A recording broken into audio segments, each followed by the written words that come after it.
ये साप्ताहिक बाइबल का उपदेश Plainfield Christian science church independent की जानब से है, जो प्लेनफील्ड, न्यू जर्सी, अमेरिका में है। अधिक जानकारी के लिए कृपया हमारी वेबसाइट पर जाएं www.plainfieldcs.com। आपके ध्यान के लिए ये पाठ रविवार 13 जून 2021 के लिए है।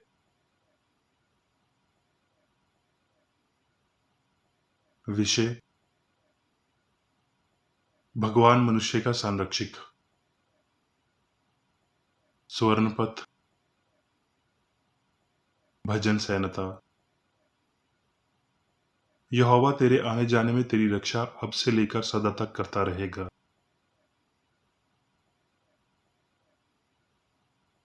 उत्तरदायी ध्यान: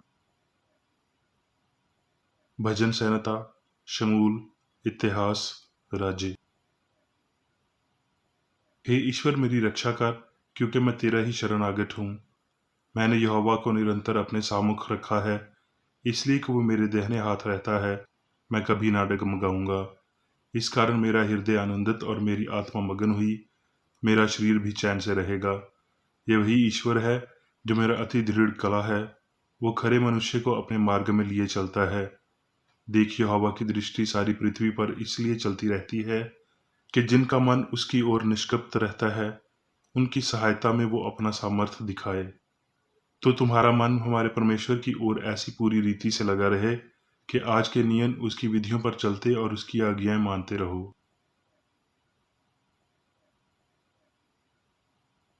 पाठ उपदेश बाइबल में से। व्यवस्था विवरण: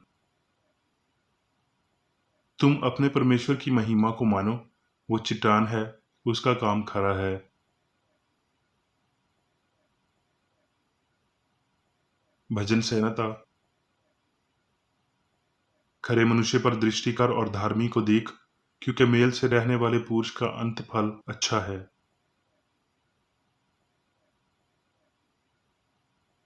अय्यूब: उस देश में अय्यूब नाम एक पुरुष था। वो खरा और सीधा था और परमेश्वर का भय मानता और बुराई से परे रहता था। एक दिन यहोवा परमेश्वर के पुत्र उसके सामने उपस्थित हुए और उनके बीच शैतान भी आया। यहोवा ने शैतान से पूछा, तू कहाँ से आता है? शैतान ने यहोवा को उत्तर दिया कि पृथ्वी पर इधर उधर घूमते फिरते और डोलते डालते आया हूँ। यहोवा ने शैतान से पूछा, क्या तूने मेरे दास अय्यूब पर ध्यान दिया है? क्योंकि उसके तुल्य खरा और सीधा और मेरा भय मानने वाला मनुष्य और कोई नहीं है। शैतान ने यहोवा को उत्तर दिया, परंतु अब अपना हाथ बढ़ाकर जो कुछ उसका है उसे छू, तब वो तेरे मुंह पर तेरी निंदा करेगा। यहोवा ने शैतान से कहा, सुन, जो कुछ उसका है वो सब तेरे हाथ में है, केवल उसके शरीर पर हाथ न लगाना। तब शैतान यहोवा के सामने से चला गया। तब एक दूत अय्यूब के पास आकर कहने लगा, परमेश्वर की आग आकाश से गिरी और उससे भेड़ बकरियां और सेवक जलकर भस्म हो गए। तेरे बेटे बेटियां बूढ़े भाई के घर में खाते और दाख मधु पीते थे कि जंगल की ओर से बड़ी प्रचंड वायु चली और घर के कोनों को ऐसा झोंका मारा कि जवानों पर गिर पड़ा और वो मर गए। और मैं ही अकेला बचकर तुझे समाचार देने को आया हूँ। तब अय्यूब उठा और अपना लिबास फाड़ा, सर मुड़वाकर भूमि पर गिरा और दंडवत की। अय्यूब: यहोवा ने शैतान से पूछा, तो भी वो अब तक अपनी खराई पर बना है? शैतान ने यहोवा को उत्तर दिया, सो केवल अपना हाथ बढ़ाकर उसकी हड्डियां और मांस छू, तब वो तेरे मुंह पर तेरी निंदा करेगा। यहोवा ने शैतान से कहा, सुन, वो तेरे हाथ में है, केवल उसके प्राण छोड़ देना। तब शैतान यहोवा के सामने से निकला और अय्यूब को पांव के तलवे से लेकर सर की चोटी तक बड़े बड़े फोड़ों से पीड़ित किया।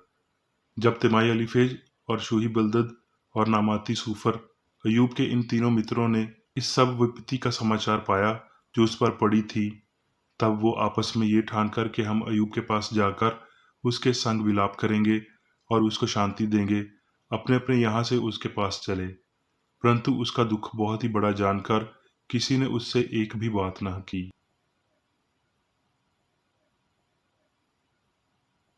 अय्यूब: इसके बाद अय्यूब ने अपने जन्मदिन को धिक्कारने के लिए मुंह खोला। वो दिन जल जाए जिसमें मैं उत्पन्न हुआ, और वो रात भी जिसमें कहा गया कि बेटे का गर्भ रहा, क्योंकि जिस डरावनी बात से मैं डरता हूँ वही मुझ पर आ पड़ती है।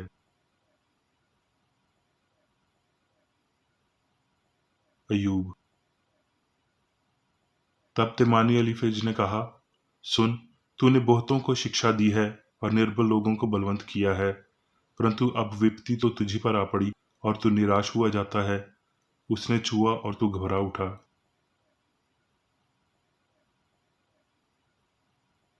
अय्यूब। फिर अय्यूब ने कहा,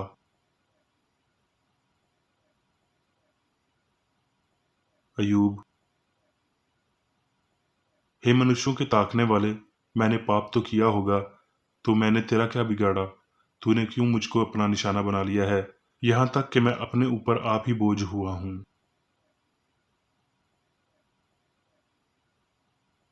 अय्यूब। तब शूही बलदद ने कहा, क्या ईश्वर न्याय करता है, और क्या सर्वशक्तिमान धर्म को उल्टा करता है? देख, उसकी आनंद भरी चाल यही है, फिर उसी मट्टी में से दूसरे उगेंगे। देख, ईश्वर ना तो खरे मनुष्य को निकम्मा जानकर छोड़ देता है और ना ही बुराई करने वालों को संभालता है।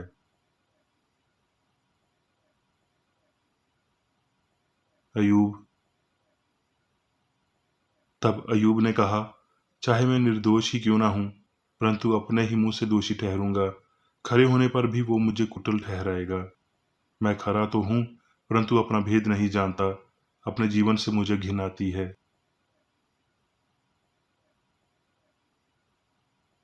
अय्यूब। तब नमाती सोफर ने कहा, इसलिए जान ले कि ईश्वर तेरे अधर्म में से बहुत कुछ भूल जाता है। क्या तू ईश्वर का गूढ़ भेद पा सकता है, और क्या तू सर्वशक्तिमान की परम पूरी रीति से जान सकता है?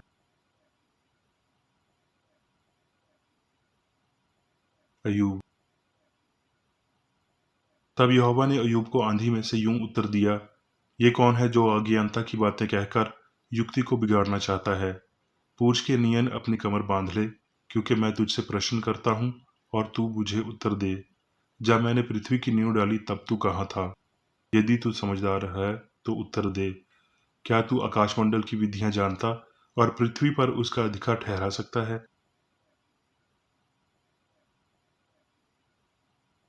अय्यूब। क्या तू मेरा न्याय भी व्यर्थ ठहराएगा? क्या तू आप निर्दोष ठहरने की मंशा से मुझको दोषी ठहराएगा? अब अपने आप को महिमा और प्रताप से संवार और ईश्वर और तेज के वस्त्र पहन ले।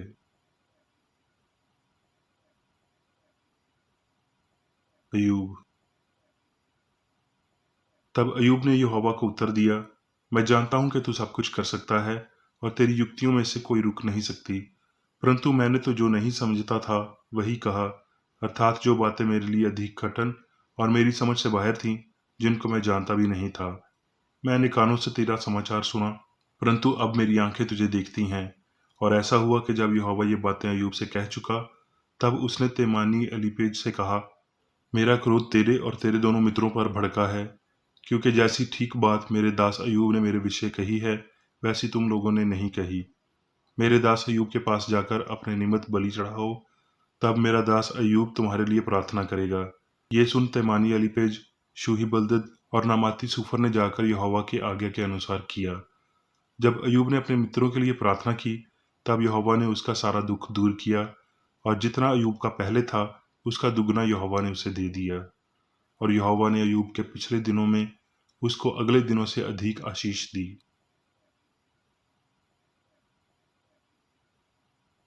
तीमुथियुस।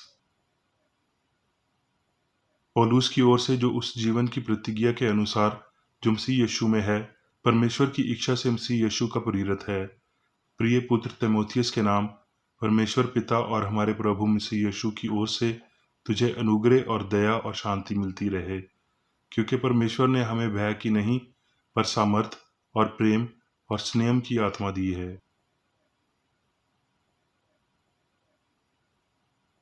तीमुथियुस।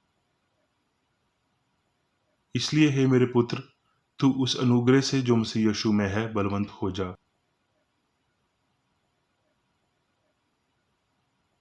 तीमुथियुस। क्योंकि मनुष्य अब स्वार्थी, परमेश्वर के नहीं वरन सुख विलास ही के चाहने वाले होंगे। वो भक्ति का भेष तो धरेंगे, पर उसकी शक्ति को ना मानेंगे। ऐसों से परे रहना। पर तू इन बातों पर जो तूने सीखी हैं और प्रतीति की थी, ये जानकर दृढ़ बना रह कि तूने उन्हें किन लोगों से सीखा था।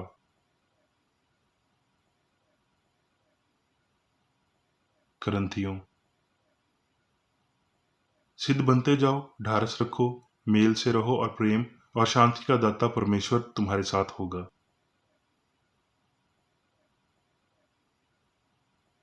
अब मैं मेरी बेकरेडी द्वारा क्रिश्चियन साइंस की किताब विज्ञान और स्वस्थ शास्त्रों की कुंजी के साथ के साहस संबंधी अंश पढ़ूंगा।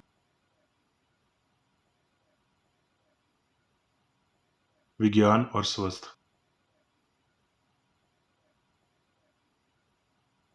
ईश्वर ही जीवन या बुद्धि है जो जानवरों के साथ साथ पुरुषों की व्यक्तित्व और पहचान को बनाता और संरक्षित करता है। भगवान पारिमित नहीं हो सकता है और भावतिक सीमा के भीतर सीमित नहीं हो सकता। आत्मा ना तो पदार्थ बन सकती है और ना इसके विपरीत विकासित हो सकती है।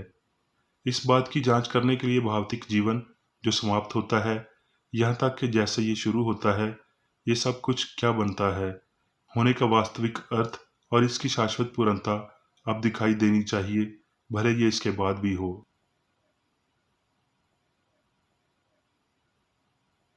आए याद रखें कि सामान जैसे पूर्ण और अमर आदमी हमेशा के लिए अस्तित्व में है और किसी भी जीवन पदार्थ और बुद्धि के नश्वर भ्रम से परे और हमेशा मौजूद है। ये कथन तथ्य पर आधारित है, काल्पनिक नहीं। मनुष्य के पूर्ण यहाँ तक कि पिता के रूप में भी पूर्ण होने का विज्ञान बताता है, क्योंकि आध्यात्मिक मनुष्य का आत्मा या मन ईश्वर है जो सभी का दिव्य सिद्धांत है, और क्योंकि ये वास्तविक व्यक्ति आत्मा की बजाय शरीर के नियम द्वारा शासित है, ना कि पदार्थ के तथाकथित नियमों द्वारा। अपनी समझ में दृढ़ रहें कि दिव्य मन शासन करता है और ये कि विज्ञान में मनुष्य ईश्वर की सरकार को दर्शाता है।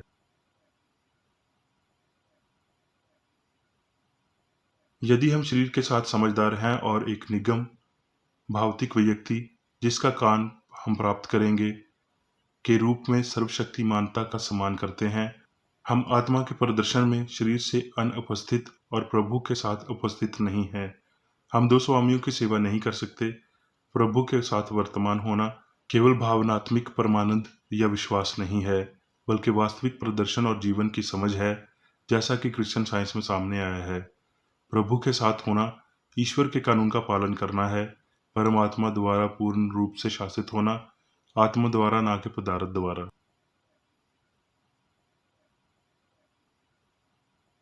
हमें अच्छे और मानव जाति को याद करने में अपने शरीर को भूल जाना चाहिए।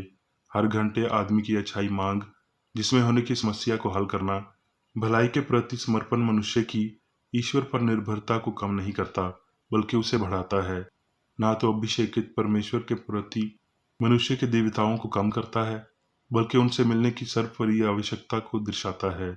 क्रिश्चियन साइंस भगवान की पूर्णता से शून्य है, लेकिन ये उसे पूरी महिमा का वर्णन करती है।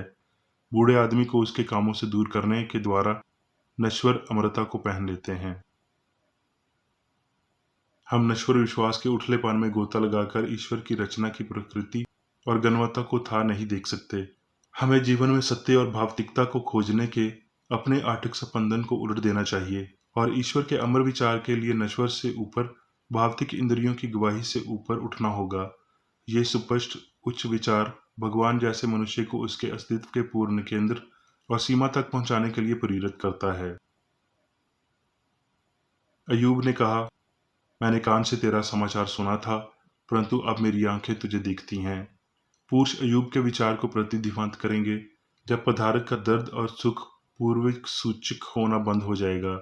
वो फिर जीवन और खुशी और दुख के झूठे अनुमान को छोड़ देंगे और प्रेम अपूर्विक आनंद प्राप्त करने, धैर्य से काम लेने और ईश्वर के विपरीत सभी को जीतने का आनंद प्राप्त करेंगे।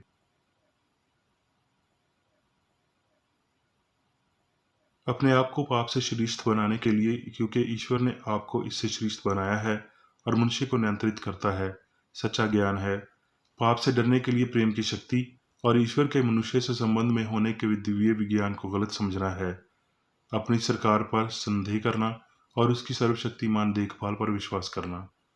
अपने आप को बीमारी और मृत्यु से बेहतर पकड़ना भी उतना ही बुद्धिमानी है और ईश्वरीय विज्ञान के अनुसार है। उससे डरना असंभव है जब आप भगवान को पूरी तरह से समझ लेते हैं और जानते हैं कि वो इनकी रचना का हिस्सा नहीं है। मनुष्य अपने निर्माता द्वारा शासित, जिसके पास कोई अन्य मन नहीं है, अंजीलवादी के कथन पर लगाया गया है कि सब कुछ उसी के द्वारा उत्पन्न दिव्य कथन हुआ और जो कुछ उत्पन्न हुआ है उसमें से कोई भी वास्तु उसके बिना उत्पन्न ना हुई। पाप, बीमारी और मृत्यु पर विजय प्राप्त कर सकते हैं।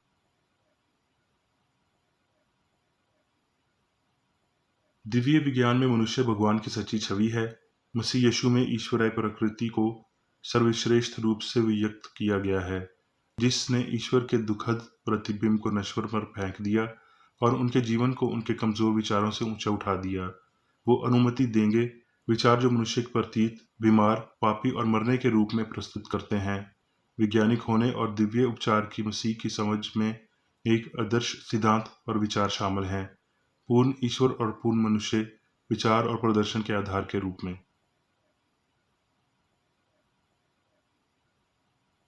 हम वैज्ञानिक हैं केवल तभी जब उस पर अपनी निर्भरता छोड़ देते हैं जो असत्य है और सत्य को समझ लेते हैं। हम तब तक वैज्ञानिक नहीं हैं जब तक हम सब कुछ मसीह पर छोड़ नहीं देते।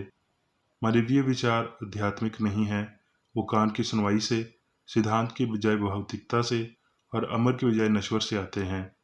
आत्मा ईश्वर से अलग नहीं है, आत्मा ईश्वर है।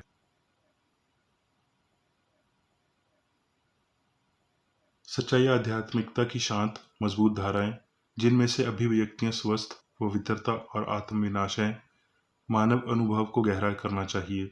जब तक कि भौतिक अस्तित्व की मान्यताओं को एक गंजेपन के रूप में नहीं देखा जाता और पाप, बीमारी और मृत्यु ईश्वरी आत्मा के वैज्ञानिक प्रदर्शन और परमेश्वर के आध्यात्मिक सिद्ध इंसान को हमेशा के लिए जगह देते हैं।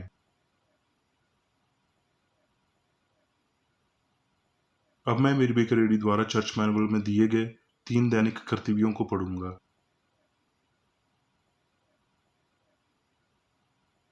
दैनिक प्रार्थना।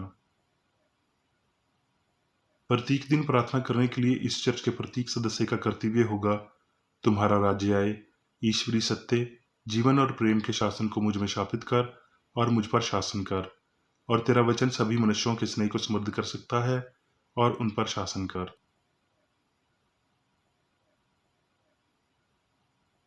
आदेशों और कर्तव्यों के लिए एक नियम। ना तो दुश्मनी और ना व्यक्तिगत लगाव मदर चर्च के सदस्यों के आदेशों और कर्तव्यों पर लागू करना चाहिए। विज्ञान में दिव्य प्रेम ही मनुष्य को नियंत्रित करता है और एक क्रिश्चियन विज्ञानी प्यार की मीठी सुविधाओं को दर्शाता है। प्यार में डांटने पर, सच्चा भाईचारा, परोपकार और क्षमा में। इस चर्च के सदस्यों को प्रतिदिन ध्यान रखना चाहिए और सभी बुराई दूर करने, भविष्यवाणी, न्याय करने, निंदा करने, परामर्श देने, प्रभावित करने या गलत तरीके से प्रभावित होने से बचने के लिए प्रार्थना करनी चाहिए।